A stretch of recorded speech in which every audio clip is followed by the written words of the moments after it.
Hare Rama, Rama Rama, Hare Hare. Vanchakopatarubhyascha, Kripasindhuvyeva Patitanam Pavanevyo Vaishnavevyo Namo Namaha.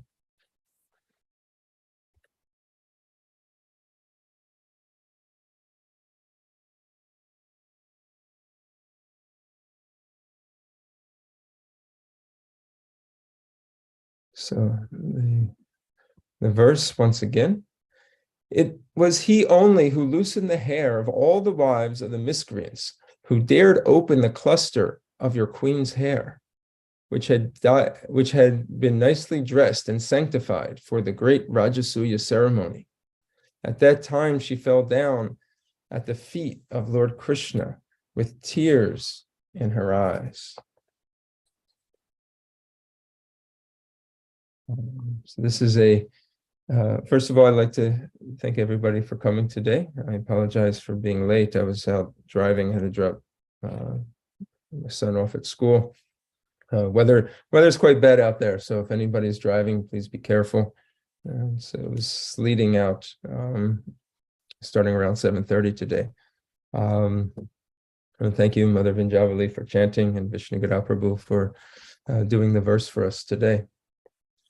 So this is a verse of the relationship and love between Lord Krishna and one of his dear devotees, Draupadi.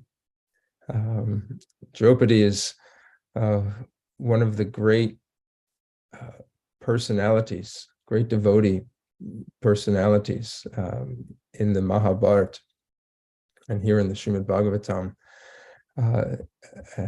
So, and when you look at her story and her background, yesterday as I was going through some of the circumstances that she went through, it's very fascinating how it all kind of ties together. Draupadi was the daughter of Drupad, King Drupad of Panchala. So she was also went by the name of Panchali. But her and her brother, Drishtajumna, were born at the same time from a yajna. They were born from fire. The background of that story was there was a conflict between Dronacharya and Drupad. They were friends when they were young classmates. They went to the Gurukul together, and they pledged to stay, close and take care of each other if need be throughout their life. And there was a point in time, just like most people, they may be friends when they're young. You've probably had many friends when you were young. I had many friends when I was young in school. I never even keep in touch with them anymore. Sometimes I go to see my mother. She says, "Oh, I ran into so-and-so." And I'm trying to think, who is that? "Oh, I ran into so-and-so's mother." And you think, like, who's, and try to have to even recall what they look like sometimes because it's been so long ago. But anyway, Dronacharya, Drona at that time, he was a, he needed some assistance. He wanted to go get a cow so that his son Ashwatthama could have some milk. He said, "Let me go see since he's a king, maybe my old friend Drupad would help me." Drupad was unwilling to help and said some words that really insulted Dronacharya. And thus a conflict between the two began. Dronacharya had to leave empty-handed, very hurt as well. Dronacharya, of course, was later on became the martial guru of the Pandavas and the Kauravas, trained them expertly in battle. And as the dakshin, as the gift to be given to the guru, he wanted Drupad captured. The sons of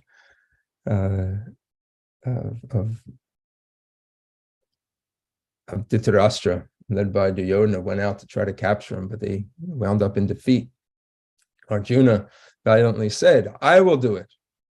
I will do it single-handedly." And he went out and he captured Drupad, just to show how far above skill level Arjuna was over his peers.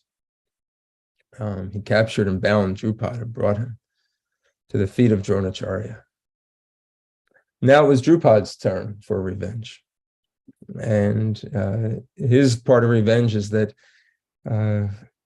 he did his sacrifice. And from that sacrifice, he went to a sage, Yajna, and he performed a yajna. And in that yajna came two bodies, a male and a female, a son and a daughter, Drishtajumna. And the purpose of Drishtajumna's existence, of being brought into this world, was to seek revenge and to kill Dronacharya. And the other was Draupadi, who came out.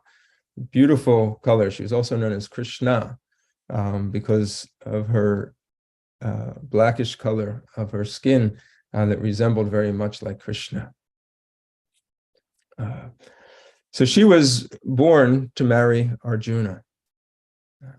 Drupada, after seeing how expert of a fighter Arjuna was, he thought that, if I have the person that's going to kill Dronacharya and I have the person who's going to marry Arjuna, he was going to be in very good position. So that was the background of the birth and the history of Draupadi. Srila Prabhupada says that she's an incarnation of Sachi, the wife of Indra, or the son of Indra. There's a connection between Indra, of course, and Arjuna, because Arjuna is the son of Lord Indra through Kunti. So he's has that celestial genealogy, half born half human, half demigod. So as time went on, it's quite amazing how this comes back again, where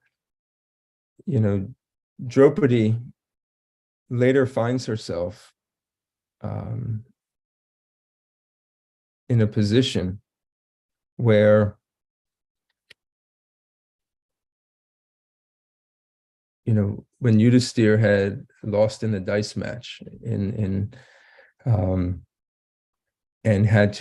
he gave up his property, he gave up his brothers, he gave up himself, and then finally he gave up his wife, Draupadi, and had to hand them over to the Pandavas.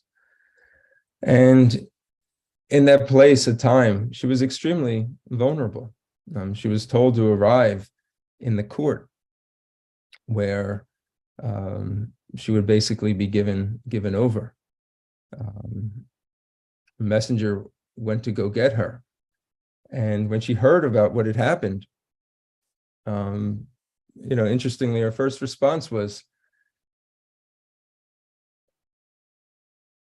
I even his to give? Because if he had given up himself, then do I still belong to him?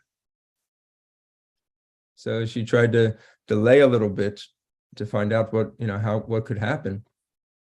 But nonetheless, they basically captured her and took her into the court before Duryodhana, in front of his leaders and his advisors. And before her, again, there's Dronacharya.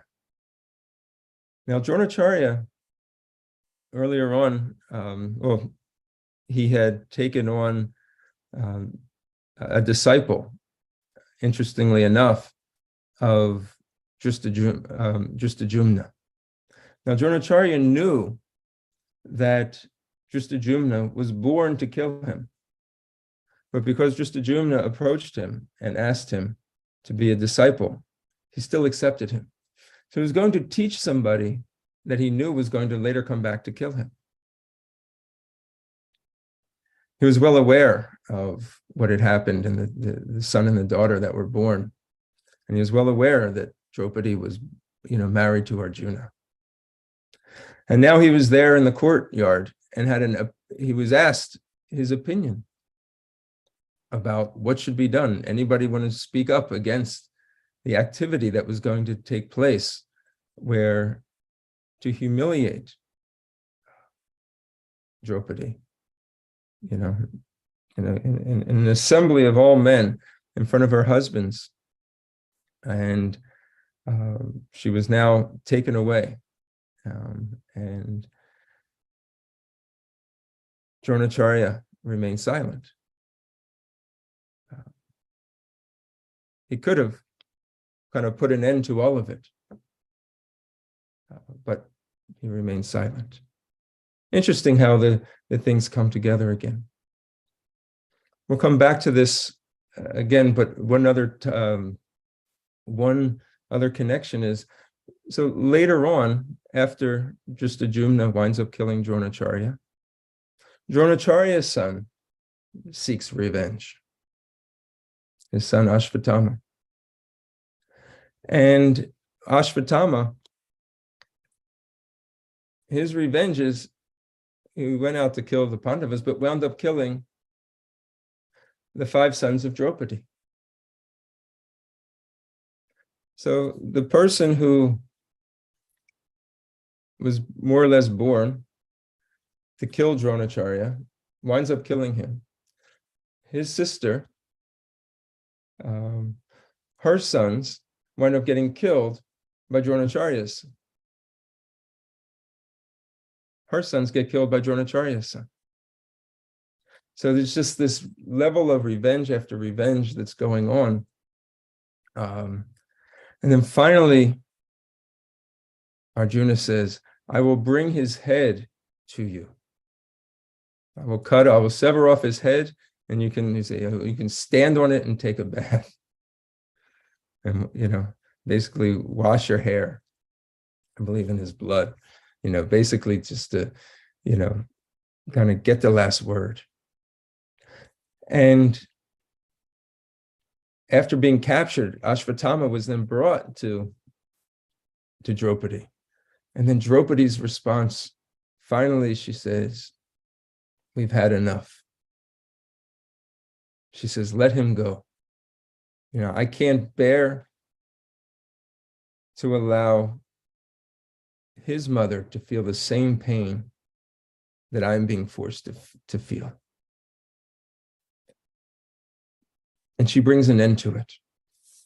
And this was a sign of the greatness of Draupadi. Now, going back to the time when she was being humiliated in the court of Dhritarashtra.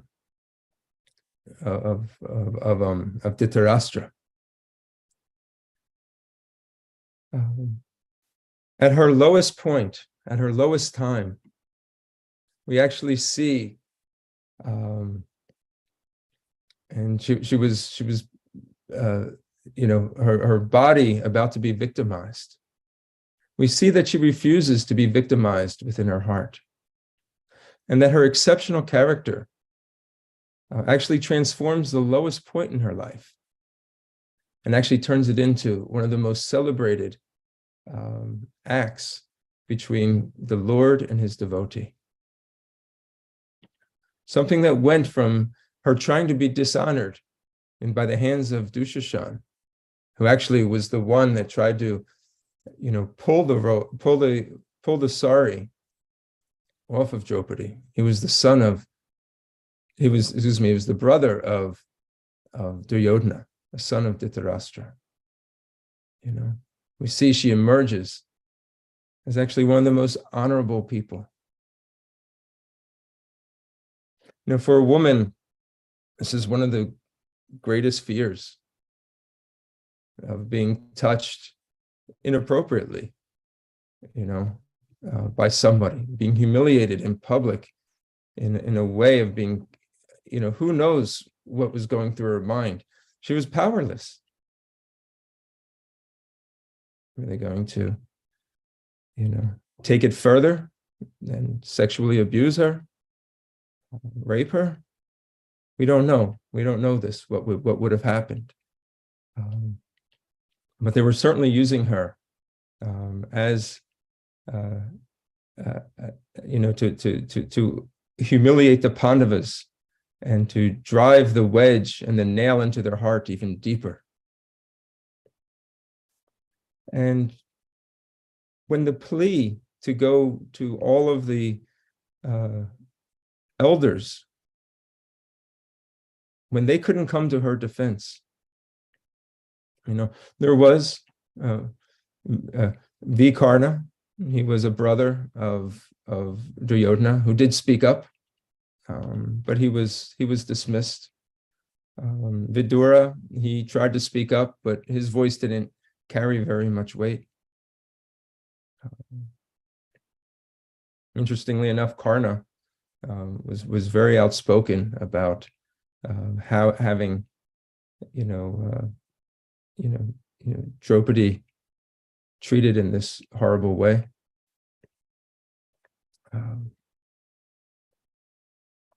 She had reached out and prayed to the Supreme Personality of Godhead. No one else could help her at that point. And she relied fully and surrendered fully to Lord Krishna. Sachinandana Maharaj tells a story, and I wish I had the reference, but I think it's a good story I would like to share with everybody. And it just shows the feelings that Lord Krishna had during this time. Now, Lord Krishna wasn't personally present in the same city of Hastinapur where this was going on. Lord Krishna was in Dwarka at the time. And he accounts that Lord Krishna was actually playing chess with Rukmini. And Rukmini noticed that Krishna all of a sudden started losing. And Krishna never lost in Dwarka. And he became quite distracted. So she questioned him, "Where's your mind? What are you thinking about?" Krishna said, "Something is happening to Draupadi." So she became quite aware and saying, "Please tell me what has happened." And he was telling her what was going on. She said, "You must leave right away and go save her." Krishna said, "The distance is too far, it'll be too late." So they continued to play. And Krishna again, started drifting off. And Rukmini said, "Something must be done. Call Garuda, and you can be there in a blink of an eye." He said, "It's already happening. It's too late. There's nothing I can do." And then she said, "You are the super soul within everyone's heart. You're personally present there. Through that, you can do something." Krishna shook his head. "It can't happen. I can't make it there." And she said, what's going on?" And Krishna said, "Let's just play again. Let's play one more time. Let's keep playing." And then finally, Krishna jumped up and he said, "Now I can go."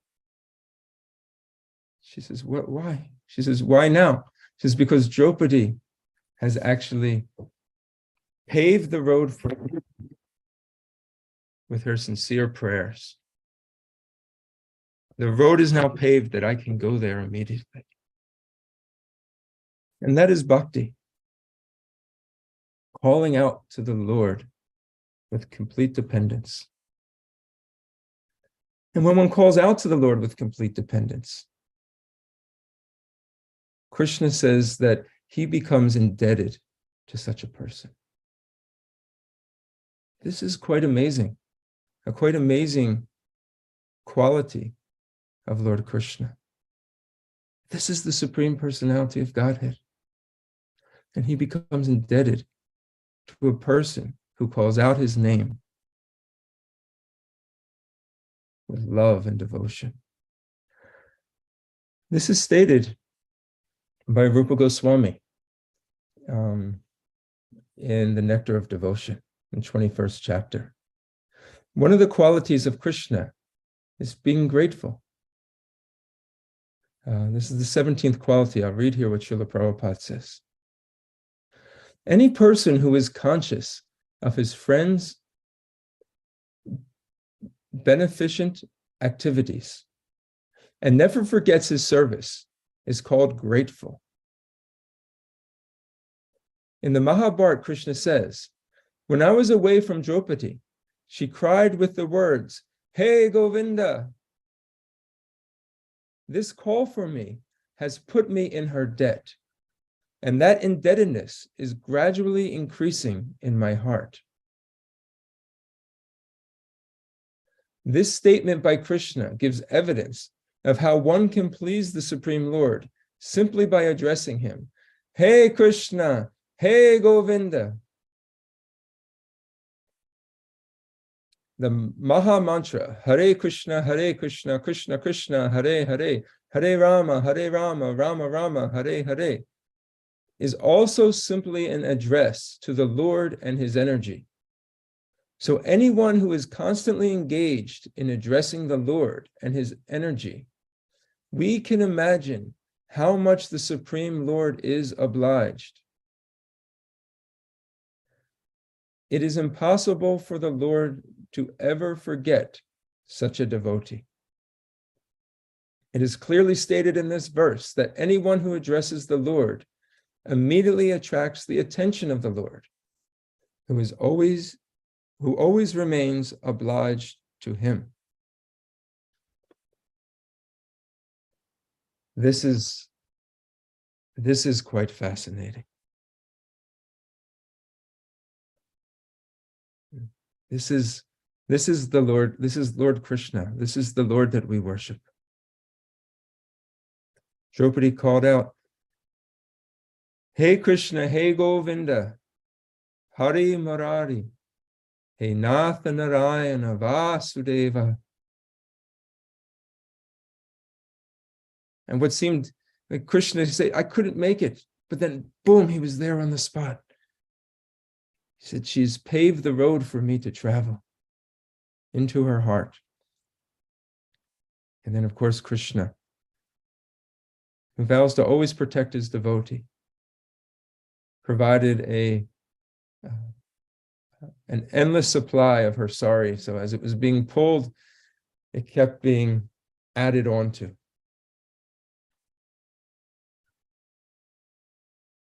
Dhritarashtra tried to cheat. Dhritarashtra's sons, Duryodhana, tried to cheat Yudhisthira out of his kingdom, his brothers. Himself, and finally his wife. And what does Krishna say in the Bhagavad Gita? In the 10th chapter, he says, I am also the gambling of the cheats. So when we try to cheat Krishna and his devotees, Krishna ultimately will have the last laugh.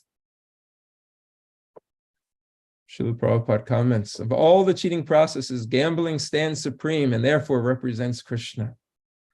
As the supreme, Krishna can be more deceitful than any mere man. If Krishna chooses to deceive a person, no one can surpass him in his deceit. His greatness is not simply one-sided, but it is all-sided.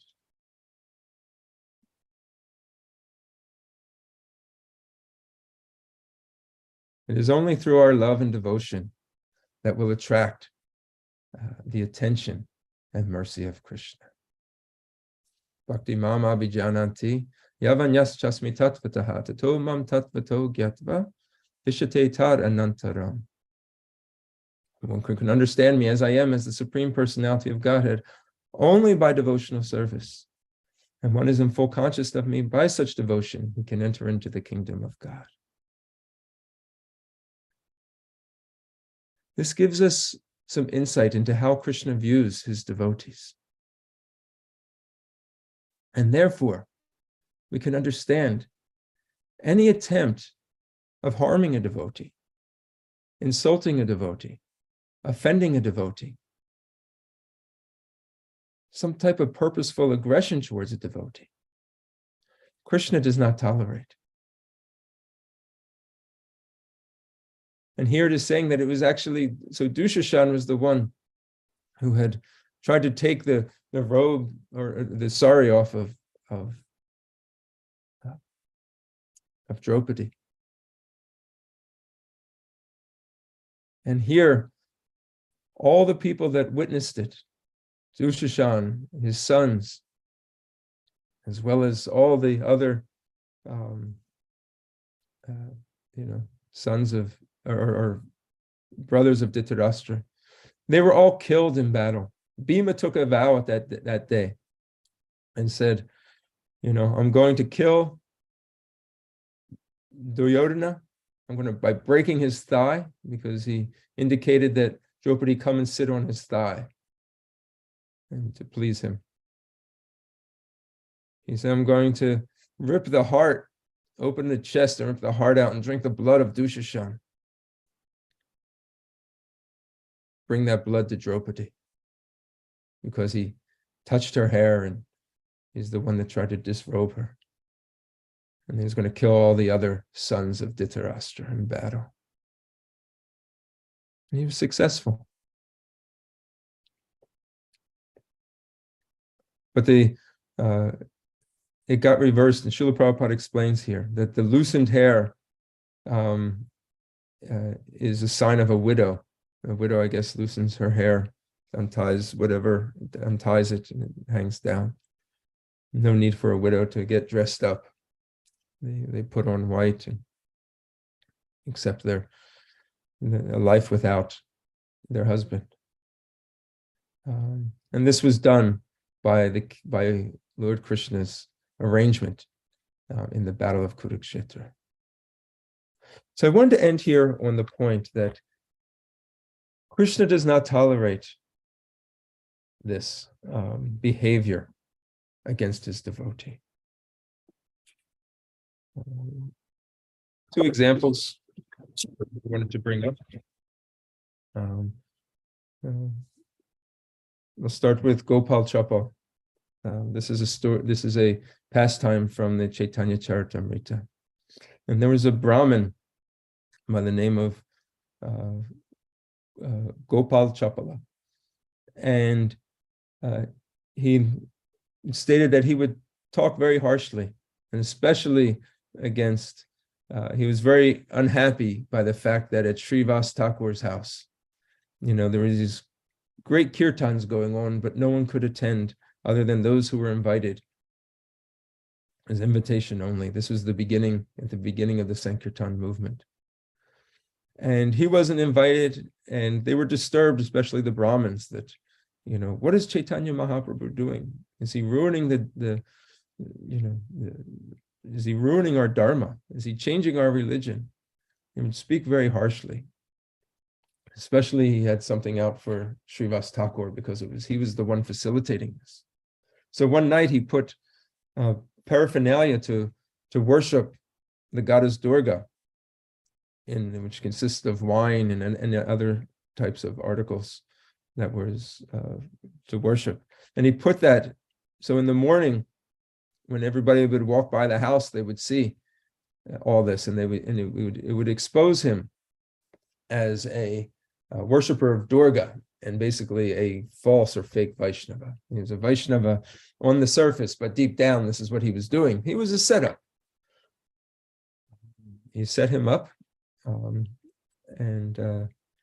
Interestingly enough, when Srivas Thakur, he came out of his house, he actually played along with it and told everybody, yes, now you see what I do every night. This is the true person of who I really am. Of course, all the neighboring people understood that this is really not who Srivas Thakur is, because they also heard about these kirtans, and they were moved by them, and they said, this must be a prank somebody put on Srivas Thakur. We're going to find this person, and they went and they cleaned up. They cleaned up his place and purified it of any impurities that were there. And so it kind of backfired, what Gopal Chapala was trying to do. And but he Gopalachapala started suffering some consequences of the act of offense against a great devotee of the Lord. He started developing leprosy, and sores broke out all over his body. Pus started oozing out of them, and his skin started burning.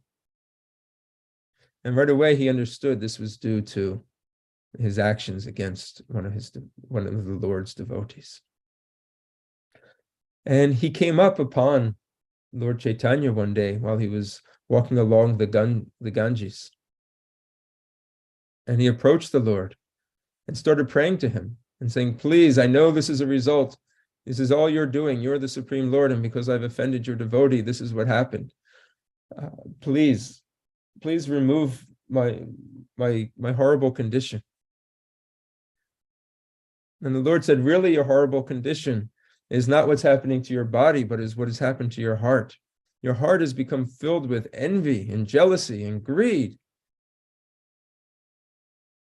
He says, that is your fallen condition. What has happened to your body is simply just a result of, your sinful activities. You're just suffering the results of such. And the Lord didn't cure him. And he had to sit there every day underneath a tree. He wanted to stay away from everybody because leprosy could be passed on. And actually some time went on. This took place before Lord Chaitanya was a sannyasi. Then after Lord Chaitanya was a sannyasi and he returned, he saw Gopal Chapal again. And again, Gopal Chapal asked, what can I do, please? And he says, the only way to alleviate this offense is by taking shelter at the feet of the person you've offended in Srivas Thakur. Beg his forgiveness. Gopal Chapal, of course, did. He prayed to, he went and took shelter at the feet of Srivas Thakur. And as a merciful Vaishnava, he relieved him of his offense. And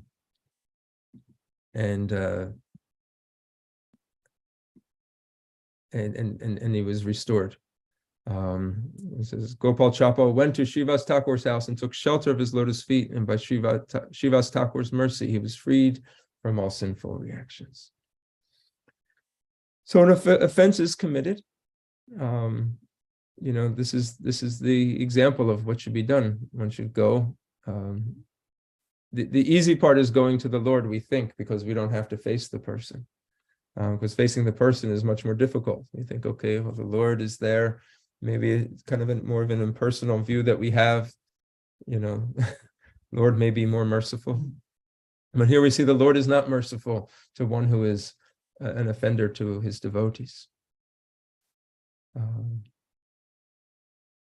if one seeks forgiveness from the devotees are actually very, very merciful. Therefore, the first offense to the holy name is that when one blasphemes the devotees who have dedicated their lives to the propagation of the holy names of the Lord. Now, one who is dedicated to chanting the holy names, cultivating the holy names, spreading and preaching the holy names. From Krishna's perspective, we have to look at it from Krishna's perspective, because Krishna is indebted to that person. He already says, I'm indebted to that person.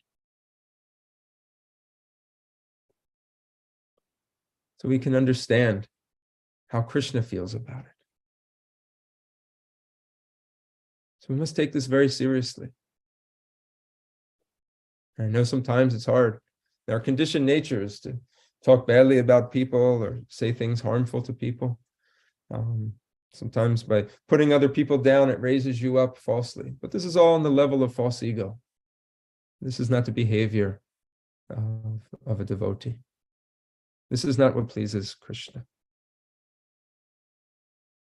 And lastly, we see this also in the past time when Durvasa Muni had cursed um, Ambarish, who was a pure devotee of the Lord. And just for some minor, many of you know the story, we don't have to go through it. So, but we understand that when Durvasa Muni was insulted and he cursed him, and this demon come out to kill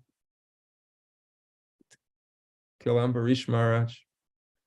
And the Lord protected him with his chakra and started chasing Durvasa Muni throughout the universe. And when Durvasa Muni prayed to the Lord and said, please, okay, I'm sorry for what I've done. He says, it's not to me, it's to the person that you've offended.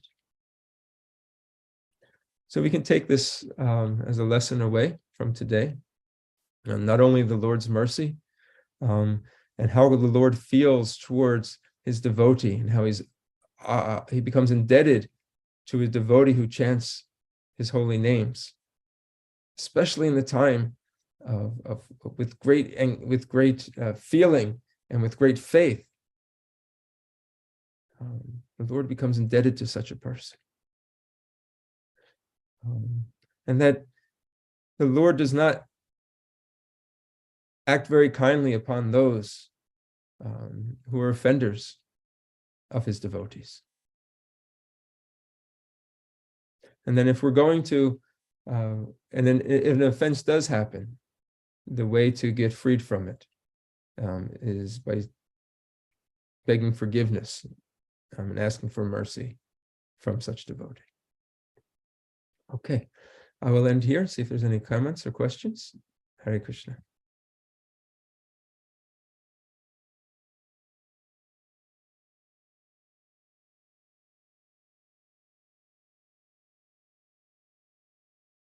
Haribol Prabhu, very nice class. It's a good reminder also about committing offenses to devotees. Sometimes unknowingly or without, being serious, we just talk about it with a devotee. If they have some past issue or something, we just go in circle and discuss about it. So I'm just thinking maybe this thing that is not an offense. So what would you say about it? Is that an offense? Like sometimes, you hear that something some devotees had and we just talk about it and just try to ignore the person and start thinking, okay, this person is responsible, and try to pass so much judgment on that person. So what is that like a serious offenses according to you? Yeah, I mean, so what I find helps, and what I've learned from this interaction is, it's good to look at it from Krishna's perspective. Do we think Krishna would be happy with this activity? From our minds, from our perspective, we can basically justify almost anything.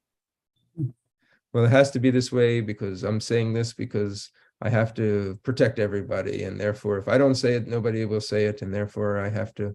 So then we can justify it. I'm going to call this person up and we'll talk about it, or I'm going to join this conversation and we're going to talk about this person. And our minds can justify nearly anything we want to do, good or bad. But if we look at it from Krishna's perspective and say, is Krishna, knowing the way Krishna feels about his devotees, how would he want me to handle the situation? And in the times when maybe there's some indiscretion or some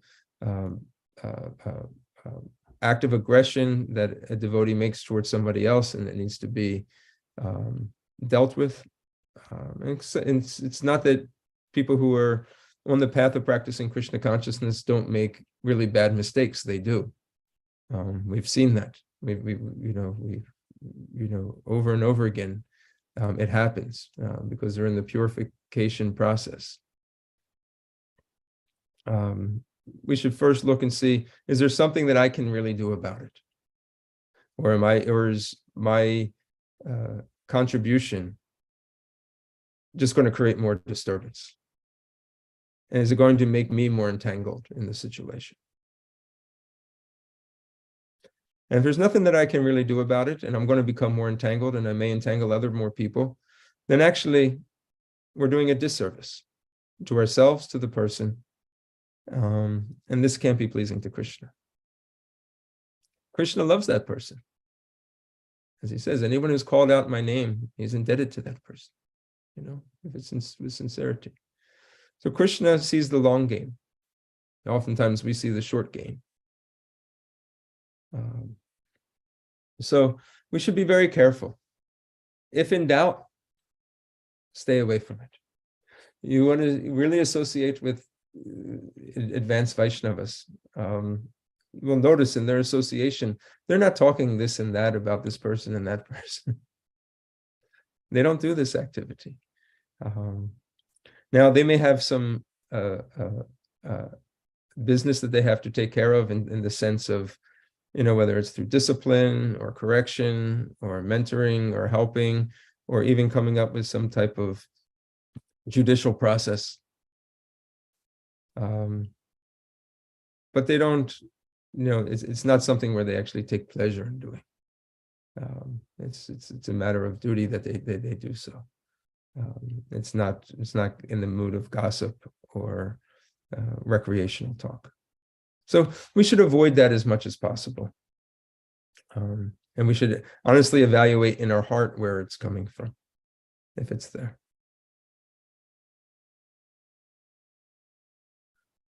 What do you think, Mother Golokananda Priya? The way you answer it very nicely. I really appreciate it. The way you answer it. But sometimes, there's some senior devotee also, because they like to talk and they will repeat so many things, So, like you said, senior devotee sometimes doesn't mean you're advanced, isn't it? Yeah. I mean, there's different ways of seniority. Sometimes senior through birth, sometimes senior through initiation, and sometimes senior through advancement in service and understanding. Senior to initiation, I'm talking about. Yeah. So senior through initiation. So, we want to show respect. We don't want to offer any type of disrespect, especially in public, because that only makes things worse. And Krishna also knows that person is on the path, and that they may be going through their own personal struggles. But it doesn't necessarily mean we have to take their shelter, or take their take their example. There's ways to honor devotees by pranams, offering obeisances from a distance, but doesn't necessarily we have to necessarily follow in their footsteps. Life is complicated because sometimes there's times when you want to you may want to do that, but you may only want to. It's like extracting the good and maybe seeing the good, but rejecting the parts that are not so good. So there's something that we can always learn. Maybe there's parts where the service is very nice, but then maybe something else isn't. So we should learn to appreciate the good. Maybe we're aware of the bad, but only we see that if there is something there that, a person may be a gossiper, offender, or maybe whatever it may be. See the good, but don't associate with the part that may drag us down. And that's called discrimination. When our discriminatory power, intelligence becomes sharpened through the words of Guru, Sadhu, and Shastra, we're able to make ourselves, we're able to, hopefully distinguish between these levels of association so that we can avoid that which is detrimental and gravitate toward that which is beneficial to our spiritual lives. Be like the bee who goes to the honey, not like the insect who goes to the wound.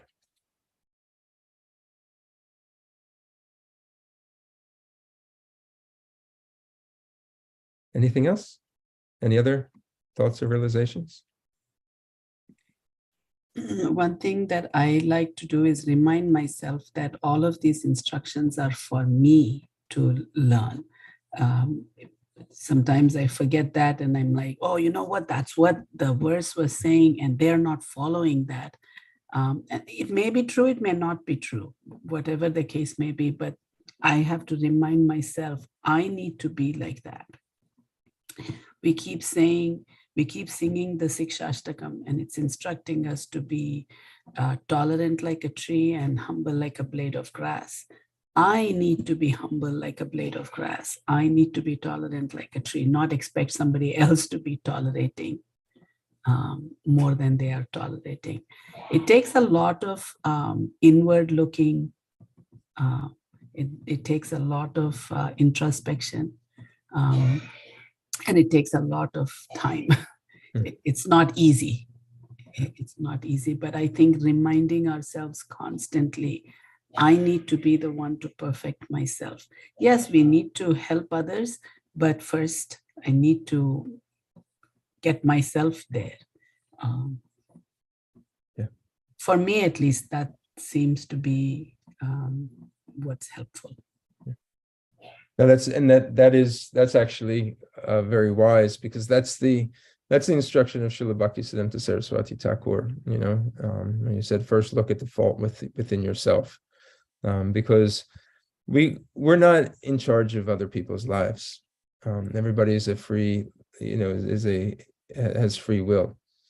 So, but we can look at the fault within ourselves, and we can take action to correct the faults within ourselves. Pointing out the faults within others isn't going to be helpful. Isn't really going to be helpful at all, unless we're in a understood position to try to help that person. So better work on yourself. And then maybe if you work on yourself through your example, you can maybe help transform the other. Lord Jesus had the same, instruction. When he says, why look at the speck why comment on the speck inside someone else's eye when you have a log in your eye? So deal with your issues first. And that's usually not the course of action that we're conditioned to do with our material nature. Usually it's the opposite. It's usually, let me point out what everybody else is doing wrong and not work on myself. Because that's easier, right? So what you said is supported by our acharyas. So thank you. I want to say hello to Devati Deva Prabhu. Hare Krishna Prabhu. Don't want to put you on the spot, but it's great to see you there. Hare Krishna. And if there's nothing else, I hope you were able to get absorbed in this mood of Draupadi and the love that Lord Krishna had for her, the love that she had for him. And we can sing the song that she sung, the prayer. It's very, very simple and very beautiful. Shri Krishna Govinda Hari Murari He Nath Narayana Vasudeva He Nath Narayana Vasudeva He Nath Narayana Vasudeva. These are the prayers. This is a prayer from a great devotee. So we can sing like this. I wanted to put a quick plug in. Saturday morning, we started a Mangalartik program, a morning program at the temple. It's open to everybody starting at 5 a.m. And we do the full ISKCON morning program with Mangalartik, Tosi Puja, Japa period, greeting the deities, Guru Puja, and Srimad Bhagavatam class, and then finally with breakfast prashadam. So Saturday morning starting at 5 a.m. I'm going to invite you all. Some of you I know are already coming, but wanted to get the word out there. And then tonight we have our Srila Prabhupada Leela night starting at 7 o'clock on the same Zoom channel. And at 6:40, there's shloka learning with Vishnu Prabhu. Be careful out there if you're driving. It's a little bad. The roads are slippery, so please be careful. We hope you have a wonderful Krishna conscious day. Grantaraj Srimad Bhagavatam ki jai. Srila Prabhupada ki Jai. Hare Krishna. Kalpatarubhyasya Patitanam pavanam Vaishnavevyo namo namaha. Hare Krishna. Thank you, Prabhuji. Hare Krishna. Hare Krishna. Thank you, Prabhu. Hare Krishna.